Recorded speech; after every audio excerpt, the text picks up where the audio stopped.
ഞങ്ങൾ ഈ പുറത്ത് കിടക്കുന്ന കാണുമ്പോൾ നിങ്ങൾ വിചാരിക്കും ഫ്രണ്ട്സുമായിട്ടല്ലാതെ ചില്ലടിച്ച് നടക്കുമെന്ന്. അല്ല, ഇതിന് പിന്നിൽ ഒരു കാര്യമുണ്ട്. എന്താന്ന് വെച്ചാൽ ഞങ്ങൾ ഇന്റർവെല്ലിന് പോയപ്പോഴത്തേക്കും 5 മിനിറ്റ് ലേറ്റായി. വെറും 5 മിനിറ്റാണ് കേട്ടോ ലേറ്റായത്. പക്ഷേ മിസ്സ് പറഞ്ഞു ക്ലാസ്സിലോട്ട് ഇനി കയറണ്ട, പുറത്ത് നിന്നോന്ന് പറഞ്ഞു. പുറത്ത് നിന്നിട്ട് ഇനിയിപ്പോൾ കാര്യമില്ലാന്ന് വെച്ച് നമ്മളങ്ങ് പുറത്തോട്ട് ഇറങ്ങി. നോക്കിയപ്പോൾ ഭയങ്കര ചൂട്. AC ക്ലാസ് റൂമിലൊന്നും അല്ലെങ്കിലും ഈ ചൂടത്ത് ഇരിക്കായിരുന്നു. അത് നമുക്ക് മിസ്സായി. അങ്ങനെ പിന്നെ എന്താ ചെയ്യുക? നോക്കിയപ്പോൾ ദേ ഇവിടെ പുറത്തൊരു മാമൻ സംഭാരം വിൽക്കുന്നുണ്ട്. അപ്പോൾ ഇത് കുടിക്കാമെന്ന് വെച്ച്. പിന്നെ നമ്മൾ നേരെ സ്റ്റുഡിയോയിലോട്ട് പോകാനായിരുന്നു പ്ലാൻ. ഒരു സ്പ്രേ വാങ്ങണമെന്നുണ്ടായിരുന്നു. എനിക്ക് പിന്നെ ഒരു ഐലൈനറും. ഇതൊക്കെ വാങ്ങിക്കാൻ ഇരുന്നപ്പോഴത്തേക്കും ഒരു കോള് വന്നത്. അതാണ് ആ കോള് വന്നതെന്ന് നമ്മുടെ ചില്ല് മൊത്തം പോയി. സാറ് വിളിച്ച് പറഞ്ഞ് നിങ്ങൾ എവിടെയാണ് നിൽക്കുന്നതെന്ന്. ഞാൻ പറഞ്ഞു ഞാൻ വാഷ്റൂമിലാണ് നിൽക്കുന്നത് സാറേ. പക്ഷേ സാറ് ശരിക്കും CCTVയിൽ എല്ലാ സംഭവവും നോക്കിയിട്ടായിരുന്നു ഞങ്ങളെ വിളിച്ചത്.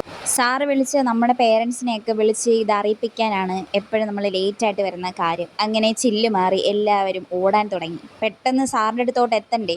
എന്തേലും നമ്മളങ്ങ് സ്റ്റുഡിയോയിലോട്ട് പോകാനോ നന്നായി, അല്ലെങ്കിൽ പ്രശ്നമായേനെ. ഈ കാണുന്ന രണ്ടാളുമാരും കരഞ്ഞ് വിഷമിച്ച്. പക്ഷേ ഇതൊന്നും എന്നെ വലുതായിട്ട് ബാധിച്ചില്ല. കാരണം ഞാനൊരു കുരുത്തം കെട്ട കൊച്ചാണ്. ഉമ്മായെ പണ്ടേ ഇങ്ങനെ മിസ്സുമാരൊക്കെ വിളിച്ചിട്ടുണ്ട്, അതുകൊണ്ട് പ്രശ്നമില്ല. പക്ഷേ ഇവർക്കൊക്കെ വീട്ടിലൊരു നല്ല ഇമേജ് ഉണ്ടായിരുന്നു. അങ്ങനെ ഞാൻ എൻ്റെ വീട്ടിൽ ഉമ്മായെ പറഞ്ഞ് സമാധാനപ്പെടുത്തി.